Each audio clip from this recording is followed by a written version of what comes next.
আসসালামু আলাইকুম রহমতুল্লাহ। শ্রদ্ধেয় দর্শক শ্রোতা ভাই ও বোনেরা, একটি গুরুত্বপূর্ণ মাসআলা। যদি কোনো ব্যক্তি তার স্ত্রীকে একসাথে একাধিক তালাক দেয়, তখন শুধুমাত্র এক তালাক হবে। আগের মতো স্বামী তার স্ত্রীর সাথে ঘর সংসার করতে পারবে, কোনো সমস্যা নাই। তালাকের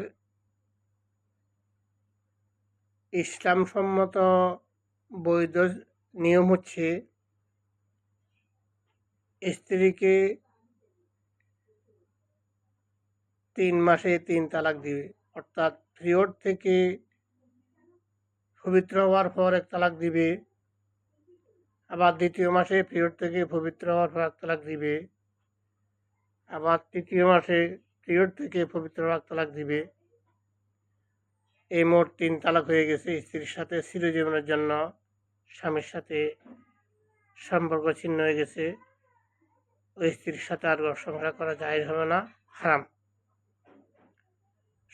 সুতরাং এই তালাকের বৈধ নিয়মটি আমাদের দেশে অনেকে লঙ্ঘন করে, মানে না।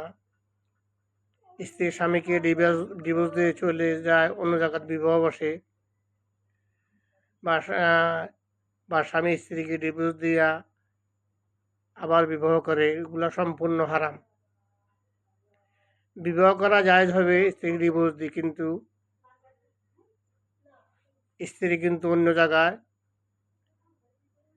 যদি ডিভোর্স দিয়ে স্বামীকে বিবাহ বসে, তাহলে ওই ক্ষেত্রে স্ত্রী অন্য জায়গায় বিবাহ বসা হারাম হবে, এবং অন্য স্বামীর সাথে ঘর সংসার সম্পূর্ণ হারাম। জেনা ব্যভিচার হবে এবং সন্তান হইলে অবৈধ হবে। সুতরাং স্ত্রী স্বামীকে ডিভোর্স দেওয়ার কোনো সিস্টেম নাই, ইসলাম এটা অনুমোদন করে না। স্ত্রীকে যদি নির্যাতন করে, বরণ ঠিক না দেয়, তখন সে আদালতে আশ্রয় নিয়ে স্বামী থেকে খোলা তালাক নিতে পারে। এছাড়া স্ত্রী স্বামীকে তালাক দেওয়ার কোনো সুযোগ নাই। আল্লাহ আমাদেরকে এই কথাগুলো বোঝার এবং তদ অনুযায়ী আমল করার তৌফিক দান করুন। এই মাসালাটি প্রচুর পরিমাণ শেয়ার করে লক্ষ কোটি মানুষের মাঝে ছড়িয়ে দিবেন, যেন সবাই এই মাসালাটা প্রচুর পরিমাণ বুঝতে পারে, জানতে পারে, শিখতে পারে। আল্লাহ আমাদের সেই তৌফিক দান করুন।